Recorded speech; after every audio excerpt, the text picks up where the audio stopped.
বাজির কারখানায় এবং বহুদিন ধরে দেখা যাচ্ছে এটা চলছে। এটাকে এরা এই রাজ্য সরকার তৃণমূল সরকার মানুষের প্রাণ বাঁচানোর জন্য বাজিকে কন্ট্রোল করা অনেক প্রতিশ্রুতি দিয়েছে, সেখানেও প্রতিশ্রুতি কিন্তু কিচ্ছু করেনি। তার কারণ এদের ইলেকশন আসছে, অনেক বম দরকার, সেই জন্য বম বানাতে গিয়ে এই মৃত্যু। এবং এই ধরনের জিনিস এর আগে বহুবার হয়েছে।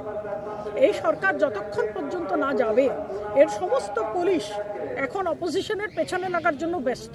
কোথায় বাজির কারখানা, কোথায় বন্দুকের কারখানা, তার দেখার সমস্যা পুলিশের, তার দেখার টাইমে সময় নেই। তারা তো অপোজিশনের পেছনে পড়ে আছে। অপোজিশন লিডারদের পেছনে লাগার জন্য সারাক্ষণ ধরে পুলিশ ইনভলভ। তা পুলিশ যদি ব্যতিব্যস্ত হয়ে থাকে যে বিরোধীদের মারবো, বিরোধীদের ধরবো, তাহলে কখন তারা এই বম ডিটেক্ট করবে, কখন তারা মানুষের প্রাণ বাঁচাবে, কখনো তারা ডাকাত ধরবে, আর কখনো তারা বন্দুকের কারখানা ধরবে। এর তো ধরার সময় নেই। সমস্ত জায়গায় যেখানে বাজির কারখানা, ওখানেই দেখবেন বম বানাচ্ছে টিএমসির সমর্থক।